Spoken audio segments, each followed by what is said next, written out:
don't feel like you need to have a kid or all these different things. You really can get out and just run and walk any way you see fit. And that's what I tell people and my friends who I've gotten to run 5Ks. I'll work on you, Dr. D. I'll work on you. You're going to get there. You're going to get there. I've gotten people there. I've gotten people Now, there. let me put a disclaimer, because Sheila is also my sorority sister. So she, we're going to see what happens. Okay. I might be leaning You a can do lot a on that little shield. run walk. We'll do a little run walk and we'll make it work. But yeah, I mean, I think if you're thinking about running, like I say, just go out there and try it. Just do it. Like there's nothing stopping you, and don't think it needs to be you need to run for 30 minutes. It may just be 10 minutes, and that's totally fine. The goal is to just get yourself and have some movement.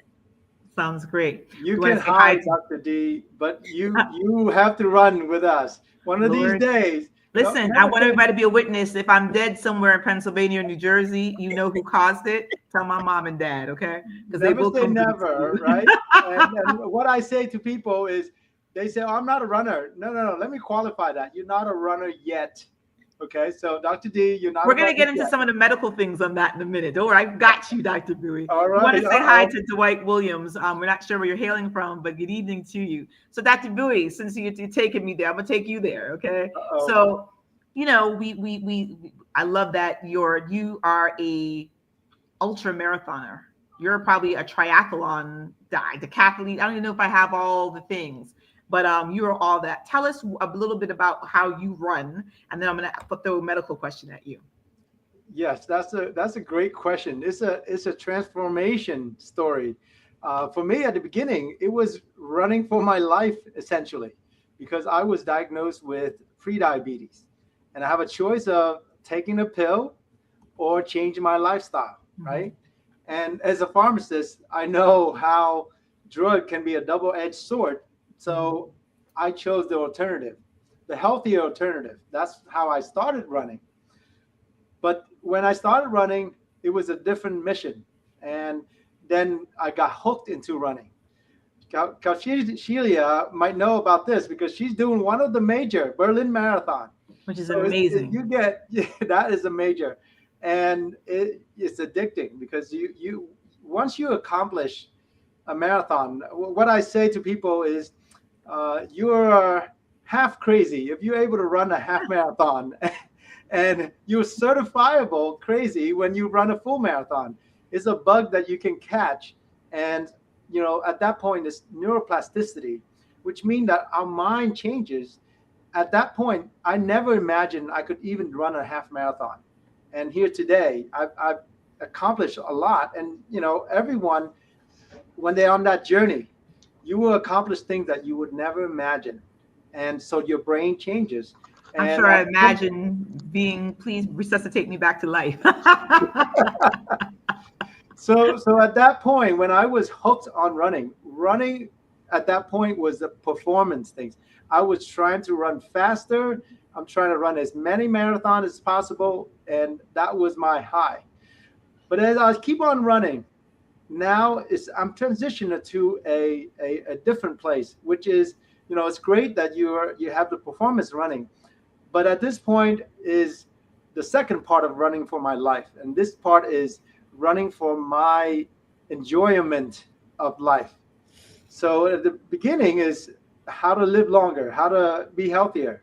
Now is how to live in a way where quality of life, or I want to extend my health span, not just my lifespan. And that's the purpose. So now I run with a lot of different intention. Even like during the run, I feel like I'm at a meditative state. And ultra marathon would allow you to do that because you're not running at a pace. Like if you run a 5K, for me, 5K is probably the hardest thing because I run so fast that I cannot talk.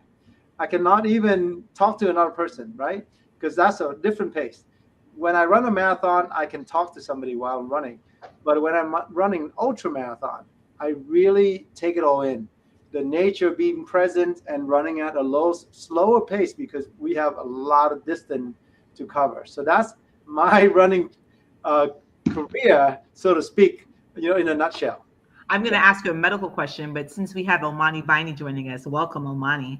So you're an Hello. ultra marathoner too, and I admire that. Like I said, y'all looking at me like, can we walk somewhere first? But Omani, ultra marathoners are extreme to a lot of people. What are some of the biggest challenges that you face with your feet, since this is about foot health?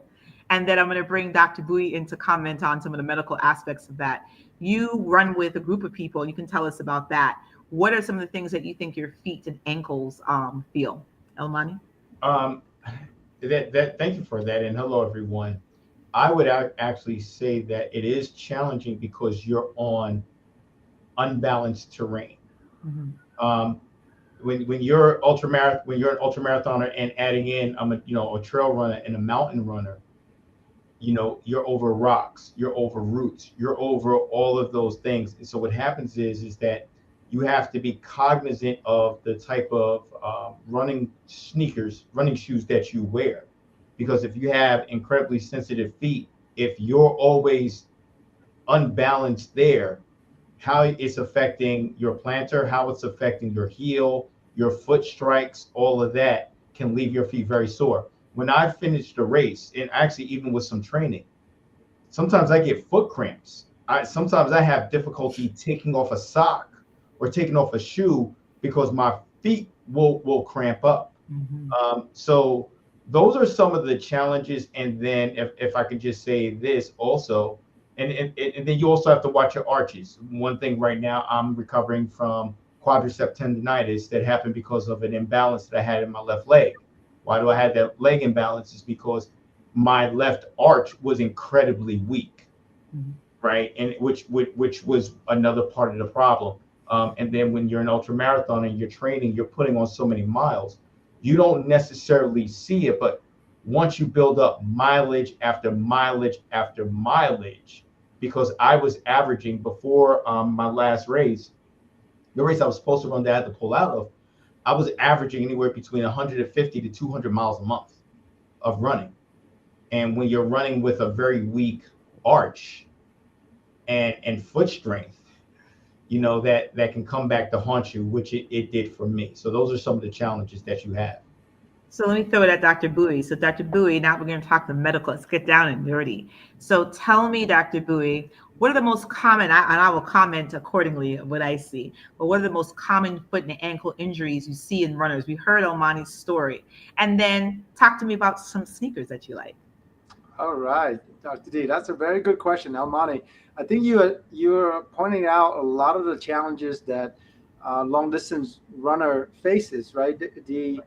We face the challenge is repetitive injury. So when you're running a mile, that's 2,000 steps, repetitive, one foot in front of the other, and even the small minor issues, it will get blown out, and you will recognize it. So walking is very healthy because if you have some issues, it won't come to surface because it's not a lot of pounding going on and not creating a lot of stress on your body, and especially trail running. It's a lot of movement to balance yourself, balance your body, and need that stability all the way from your feet all the way up to your head.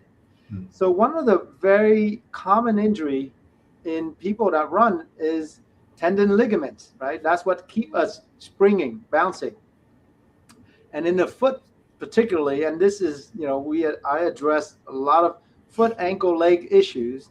One of the most common injury, and it can be debilitating for runners, is plantar fasciitis, or commonly known as heel pain.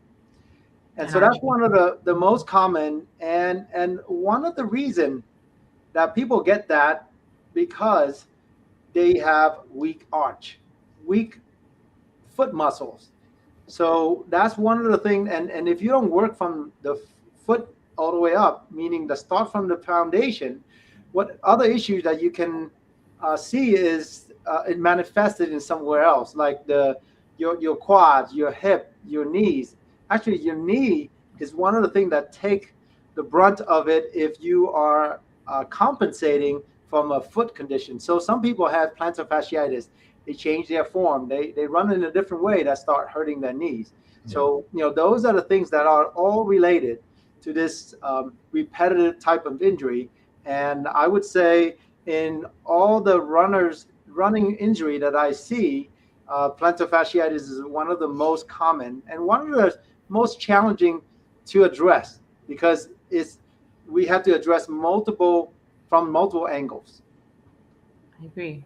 And sneakers, and then I'm going to throw it back to Kashila in a second. Yes. You know, everybody's always like, Doc, what kind of sneakers? I have an opinion. And before we go into that, when I see runners, I think the biggest thing that I see is you guys have the worst, you get turf toe sometimes, which is the end of the big toe being stubbed, depending on the type of sneaker you're wearing and the type of gait that you have running.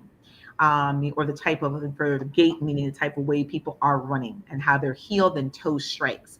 A lot of times we see patients bleeding. I remember that when I used to work with the New York Marathon, bleeding nails. I mean, nails falling off. We'd be like, "Ooh, what's going on there? That's icky." Minor fractures because you're getting or broken bones from the repetitive hit, heel strike. And if you're not doing it correctly, then you're taking excess pressure in certain parts of the bones and joints that just can't handle it. Definitely heel pain. Everybody's got heel pain.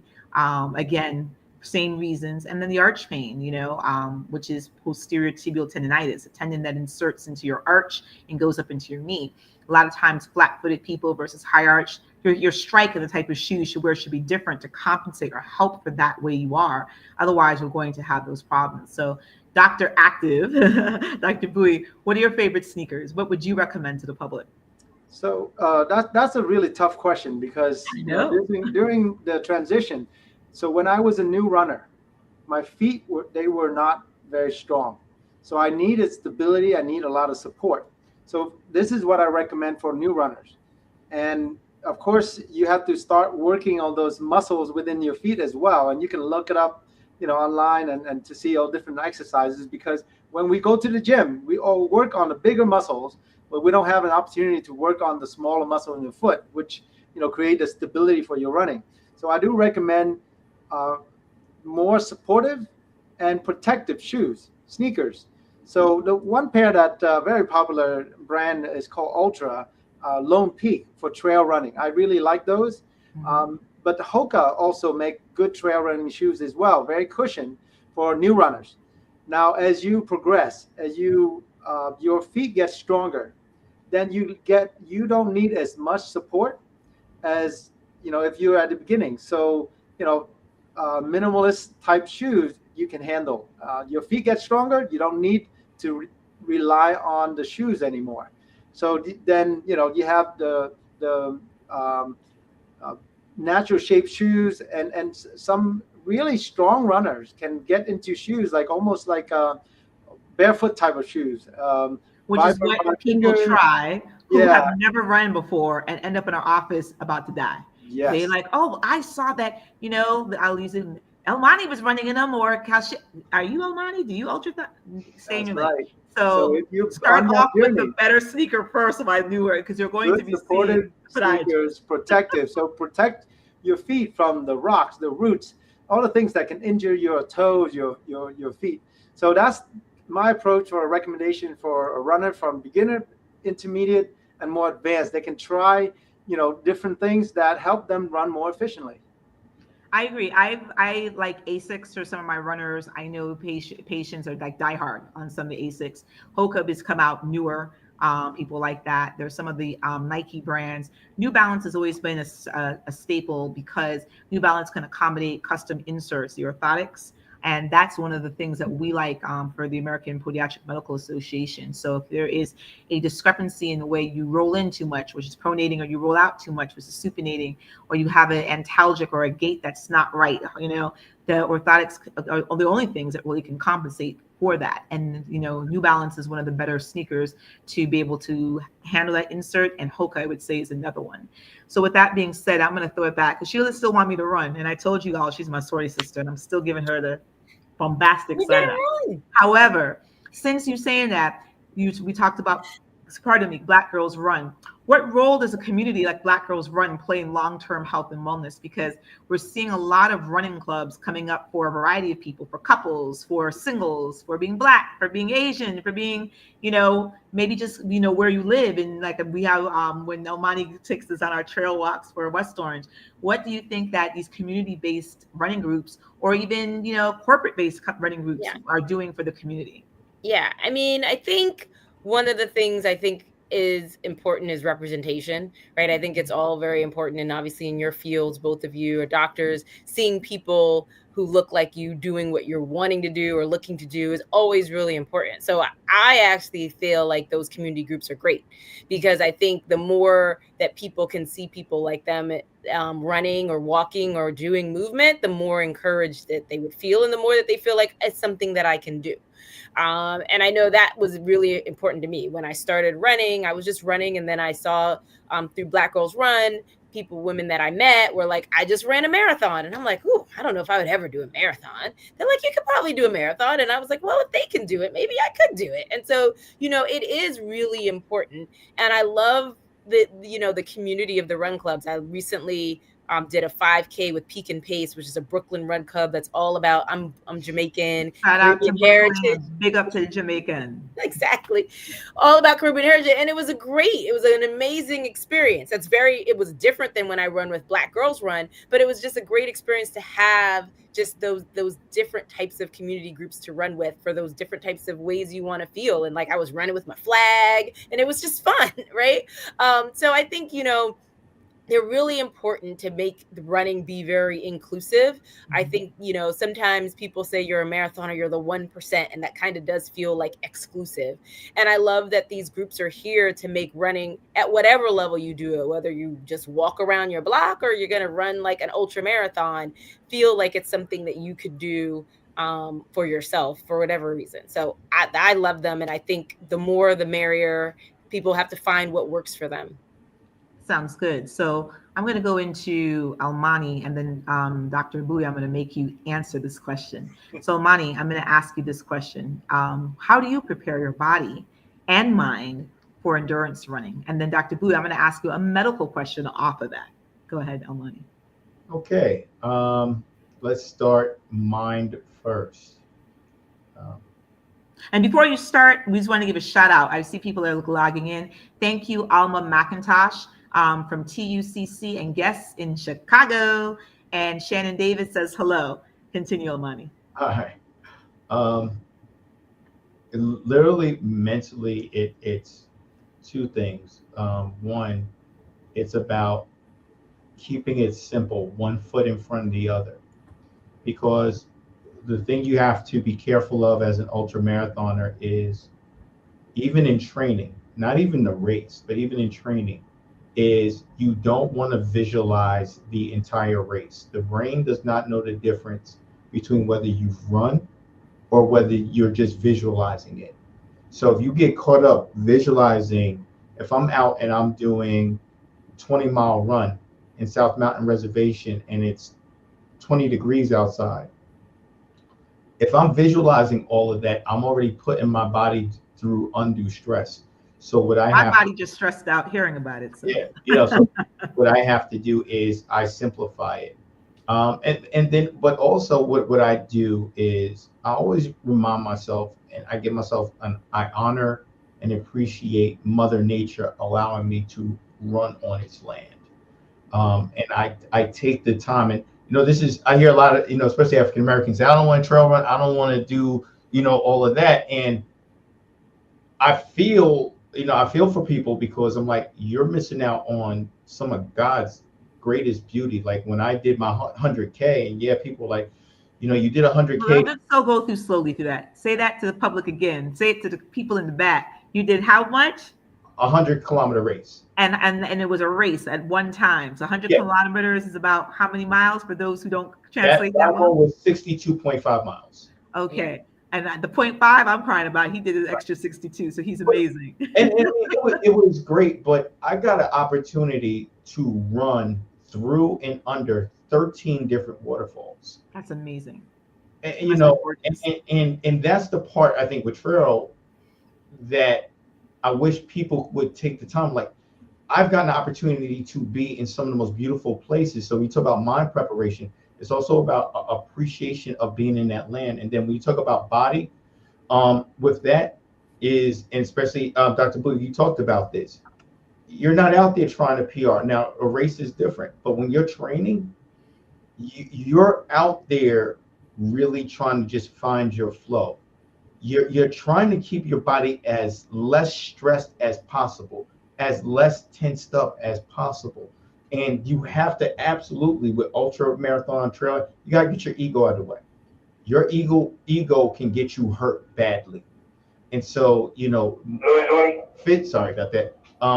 So physically speaking, it's about taking time. I went out with my boy today at South Mountain Reservation, and we were doing 14-minute miles, but we were having a great time, having a great conversation.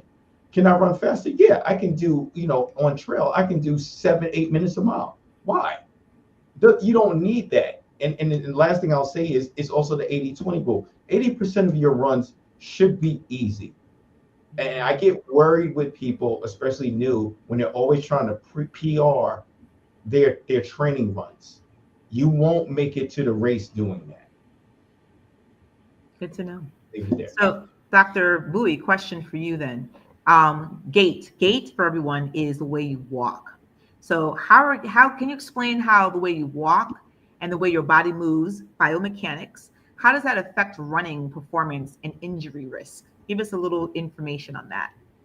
Wow, that's a big subject. That's involved posture, the way you walk, and everything else. The way the whole body in synchrony working together. And let's start from the ground up, right? The way you strike the ground. So there are things that is good, and there are things that is, there's. I do gait analysis for people, for runners, for walkers, and for a runner particularly. There's certain type of running that we looked at that and we say, okay, so this person is not if they're going to get injured, it's when they're going to get injured.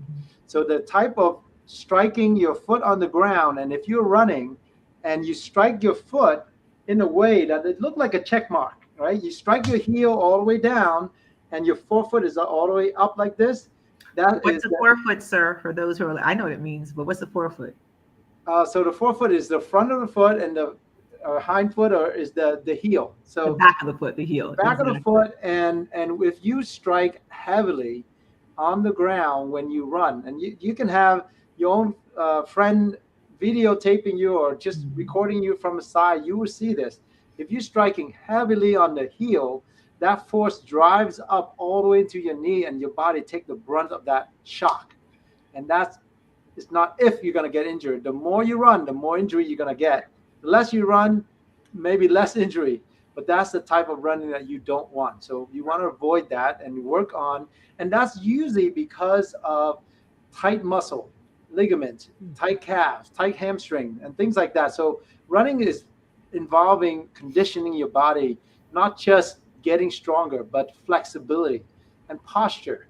Posture is very important as well. It's the way you move. And that is a little bit more complicated, and it will be on a different discussion. So now let's talk about the other two type of foot strike on the ground, which is midfoot strike and forefoot strike. Mm-hmm. So if you are striking your foot all the way in a forefoot, which is like almost running on your toes, that's not necessarily good either. Now, some people, with their biomechanic, they run like that, and some of the professional runners do run like that as well. But their body has been trained for that. For a new runner, if you're running all the way on your toes like that, you're more prone to get what they call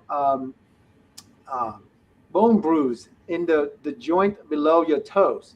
So that's another risk as well. So the safest way for people to run, especially running starting out, and this is why you need to condition your body, work on flexibility, is try to land as flat as possible.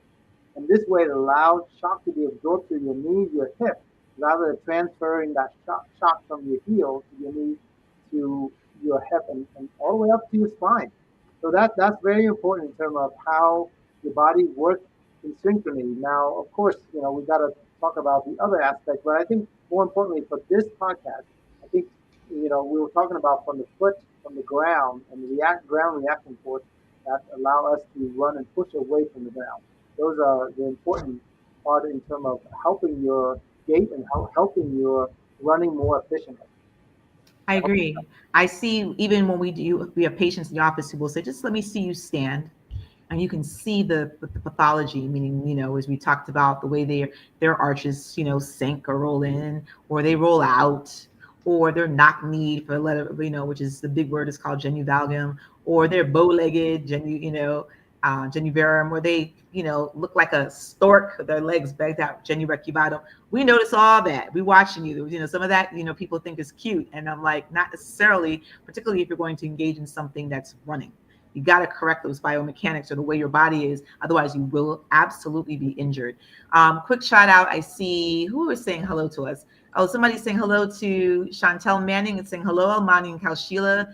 Jackie Onunu says hello. Emily McNault from South Carolina says good evening. Michelle West from New Jersey says hello, as does Shannon Davis says hello. Hello, everybody. We love that you're supporting us. So, Kaushila, okay, you're still trying to convince me to run, and I'm side-eyeing you like this. So let me ask you a question. Give us, because you got to convince the audience, because there's people probably like either diehard runners like, yeah, and other people are like, girl, I don't know. Give us a success story. Particularly I love, I'm always going to say pro my girls. Give us a success story of somebody that started with you in Black Girls Run who was probably like me, like whatever. And now is a happy little lamb like you. Sure. I could give a couple of success stories, actually. A good runner friend of mine, Lisa, I think she just started running, I don't even know, maybe 3 years ago. And she started running Black Girls Run with the same person that I had met. And now she's about to compete in her 5th world marathon. And that's in the matter of, I don't even know, maybe 3 years. So, I mean, I do think and I think Dr. Bowie alluded this, you do get a bit of a bug, right? To run a marathon means you're probably real crazy. And you sort of say all right, I'm going to try it. And then all of a sudden it becomes addictive. And it's addictive because obviously there's adrenaline and you're achieving something but there's also the community that rallies around you, that encourages you, that's super supportive. And that's just an amazing feeling that kind of encourages you to keep going. So I do think, and that's Lisa's story. The other story is my girl. And I was like, I'm going to do this 5K in Atlanta. She lives in Atlanta. Like, come on, you could do it. She came out. She didn't train at all. And I was like, don't worry about training. She tried to back out the morning of. And I'm like, it's okay. You can walk. And she did the 5K and she walked it for some of it. But she got a medal at the end and she was like, this is great. Now, she's also said she's probably never going to do it again. But I'm still working on that. Because her body was crying. Her body was crying. But, I love that she took the chance. She took the opportunity and said, I'm going to go ahead and give it a shot. And she did it the way that worked for her. She didn't run the whole thing. And I told her, you don't need to. You could just walk what you can walk. So, I mean, those are very different. Someone went from running a little 5K to 5 marathon majors, and another person's like, I ran my 5K and I feel good. But I think the community embraces all of that. But now because she does that 5K, she also now walks more. Now she does, right? So it didn't necessarily get her to be a runner, but it got her to be healthier. Movement is part of my life now because I've proved to myself I can move. Right. I may not can move at a 5K every other, all the time, but I can move. And that I think is a win regardless of, if she never runs another 5K again, but she's now wants to incorporate more movement into her everyday life, which is good. I think that's amazing. So Almani, I'm going to throw this one at you then. So we were talking about oohs and ahs. Give us a story, the time your body or your feet spoke to you during a race, and how did you respond? And when we say spoke to you, that means those dogs were barking, okay? Your foot was killing you, your ankle, whatever it is, your leg. How did you deal with it? How did you respond during that time of running? Oh my gosh, I could tell you exactly what it was. It was my first 50K race that I ran in Portland, Oregon in 2024. I had put on my support sleeves, my Achilles and plantar support foot sleeves, and I was running in them. But I made a mistake, and runners know not to do this. And the rule of thumb is never put on new gear or try new nutrition during a race. And I said, these are the sleeves. What I didn't realize is they were medium and not large. So at the 20-mile mark, I'm going to say 18-mile mark, my feet are killing me. They are like choking. Working.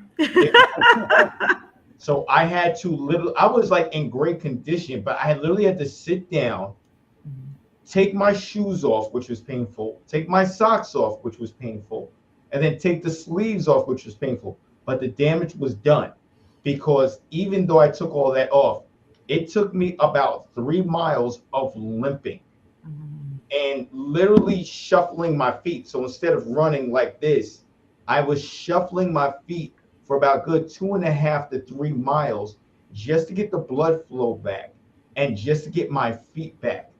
Pain, absolute pain. That was brutal. Kashila, Sound like you got PTSD from that. I heard that PTSD. Oh, I do. Oh, yeah. Kashila, add to the PTSD. What about you? Oh, I feel like it's everybody's first. So mine was my first marathon. And I had been training. I felt good. I did not do anything new, but I think literally at mile 18, 20, and I did what all people do when they do their first race. I went out way too fast.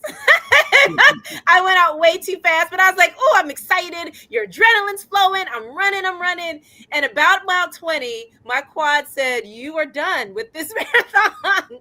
And it was, what was interesting, I've never had quad pain. I've never had pain like that. So I was completely unprepared to how to deal with it. And as you say, it's really a mental game, because I was like, oh, my quad really hurts. Like it really, and I had to stop. Like I don't normally, like, I'm always like, I'm going to run. But I literally had to stop, and I'm rolling my quad. I'm massaging it.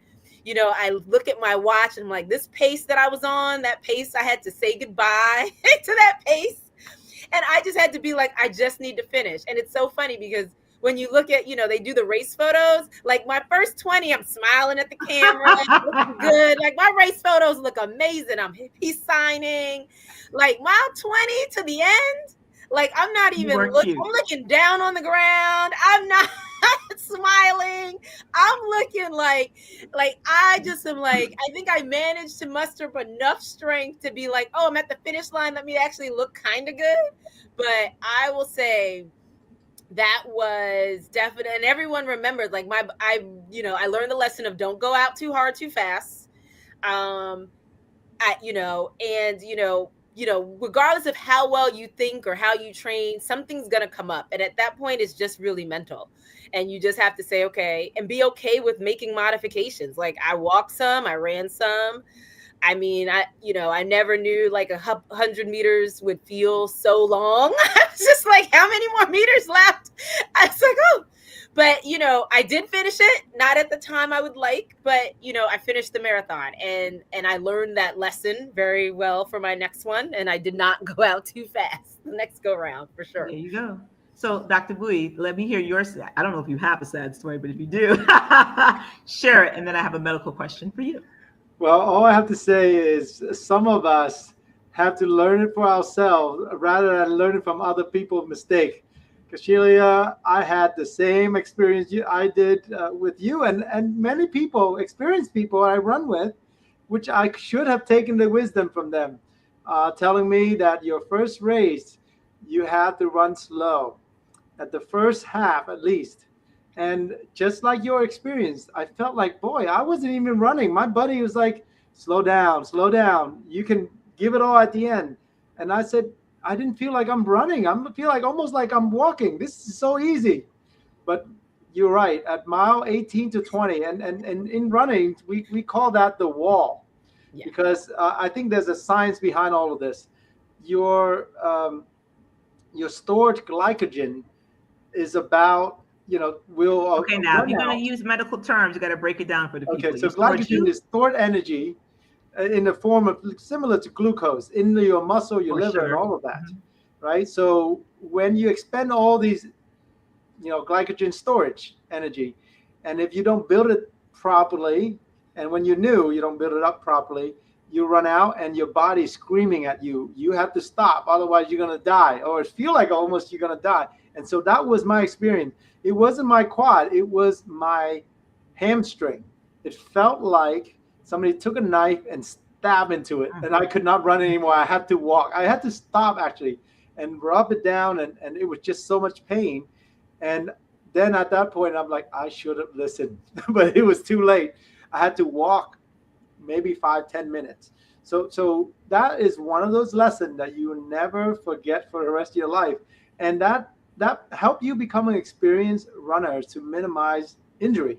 So the rule of thumb is, if you're gonna run a race, you always run a negative split, meaning that the first half should be slower than your second half. That's a safe way of doing it. So if you break it down, the first half marathon, even if you have to slow down or walk, because whatever your planned race is, the first half to be slower. Otherwise, you're at a much higher risk of getting injury, especially when you're not experienced. So that was my painful experience or lessons. Well, I haven't ran. The only experience I can share is I always remember going up the Great Wall of China, and it's a walk, right? And I was excited, and I guess we did it twice. And day one, I wore my appropriate sneakers. Day two, I was cute, okay? And I had on my sandals.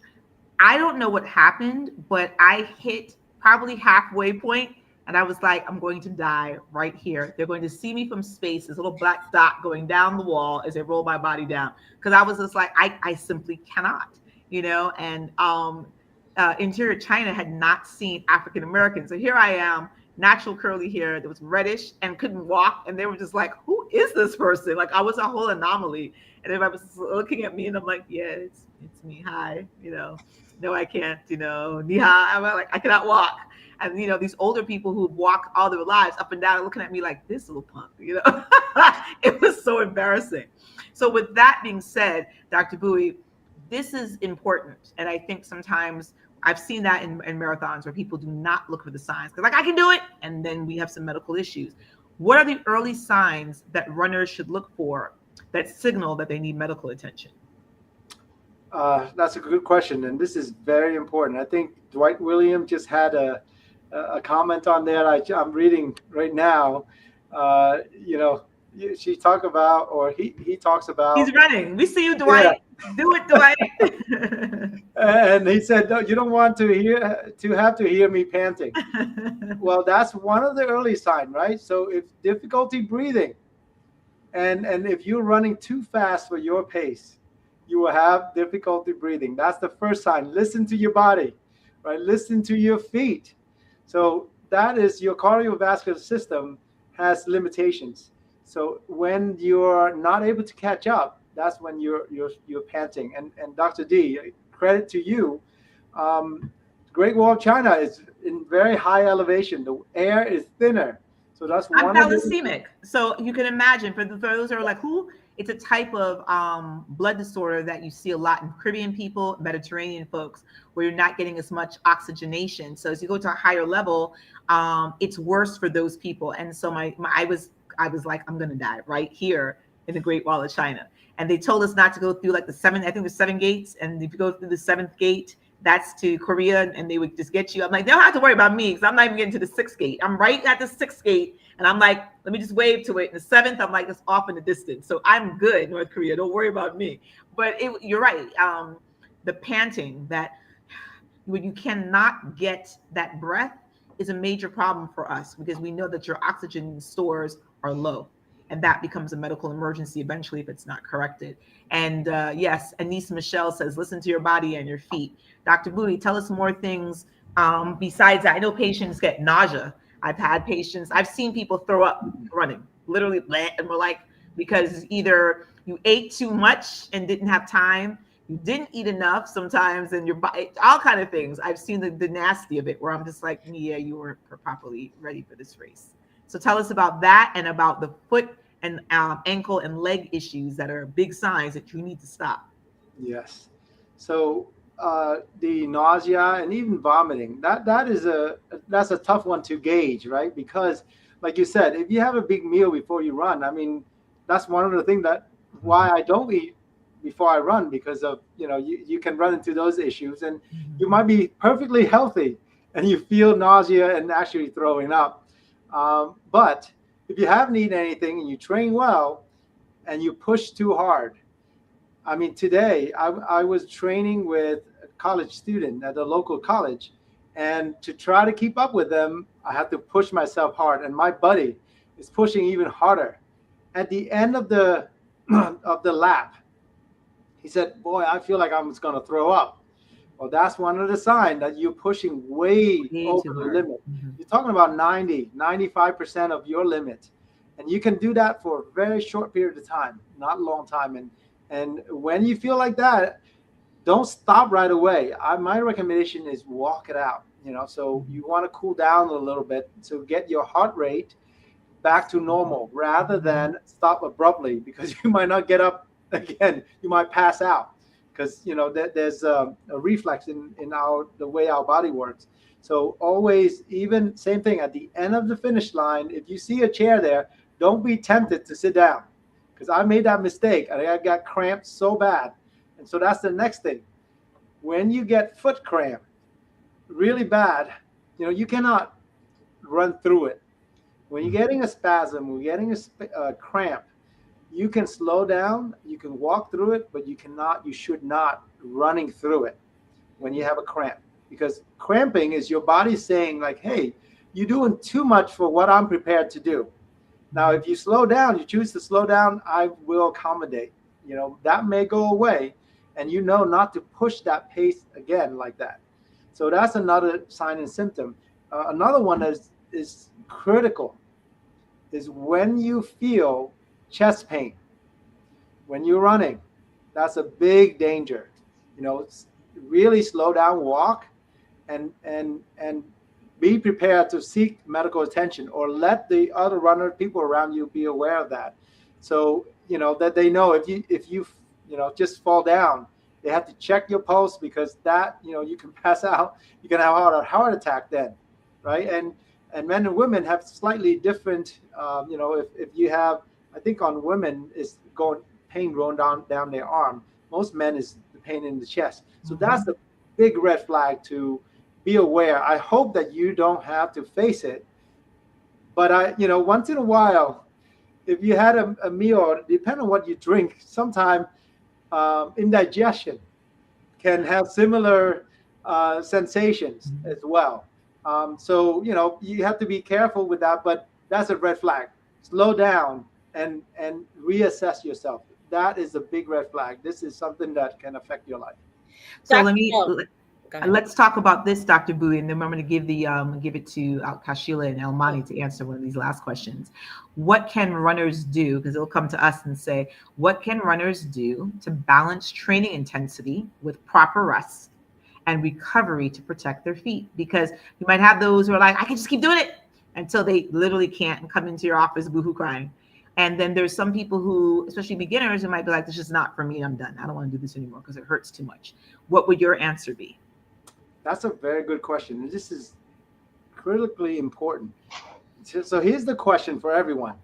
When does your muscle actually build or grow? Is it when you're running or when you're resting? Resting. That's right, Elmani. You got it right. But a lot of people think that if I push harder, I run faster, or I run more, I will grow these muscles, get stronger. No. And this is why people that recover properly are people that get stronger faster. They're better runners. And I spent several months in Europe learning about your body recovery. I was certified as master trainer for recovery. This is critically important. The rest time.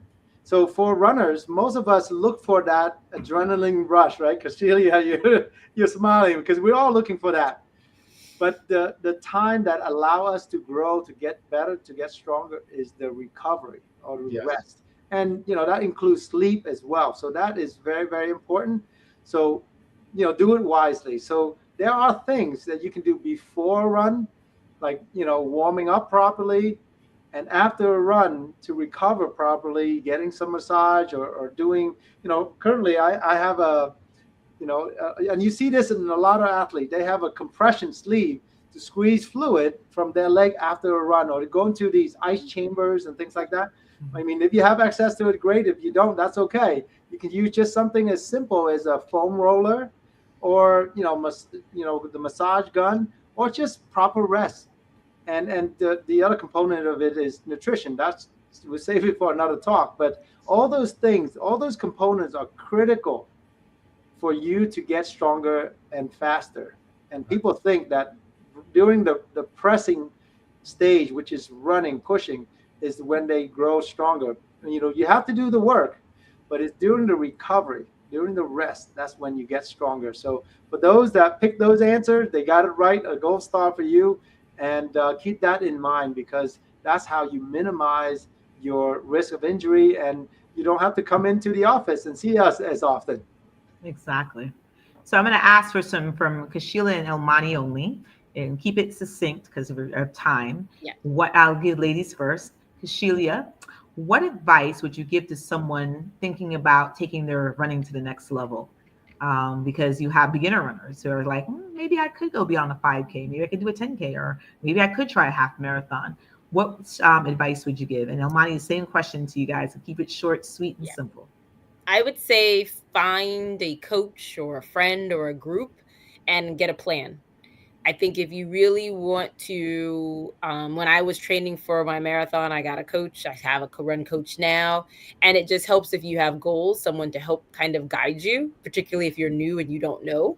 And there's so many apps like Runner or different things that can give you training plans that you can use. So I would say find that and get a plan and follow that plan, because it usually is really helpful just to help your body just be prepared.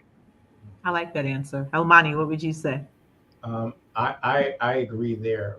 One, get a plan. Make sure the plan is a basic one. Don't push yourself to an advanced plan. Number two, study up on recovery. This is something that in my critique of the running community right now is, yes, we have the plans, but we are not as detailed for recovery plans as we need to be. So if you're stepping up, you need that.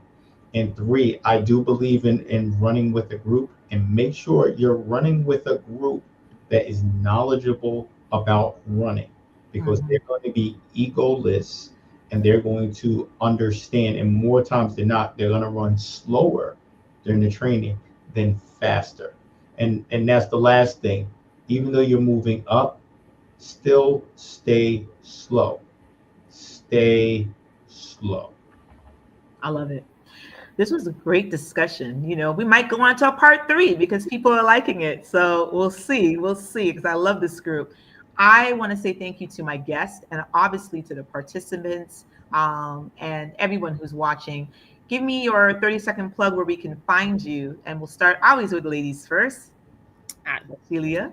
Hi, I'm Kashila Lloyd. You can find me on Instagram, Yard Gal Cal, and I'll actually just drop in. I'm running the Berlin Marathon, so I'll drop in my Joy Box. So if you want to send me lovely encouragements, I'll drop that in the chat to definitely help. And I'm excited to run this race. I'm raising money for MMRF, which is a foundation for multiple myeloma. So I'm excited about that and being able to help other people and help drive trials and diversity within something that's a very rare disease for African Americans. We actually die twice as much from it. So super excited about that. So, yeah. And if you send the links to me, we'll put it on my Instagram and Facebook so that people have it and can support you. Elmani, 30-second plug where we can find you. Instagram at Elmani S. Viney. There it is. And you run with? I run with Black Men Run North New Jersey and Black Men Run Trail Ultra Fanatics. Oh, and also Sasquatch Trail Runners Club.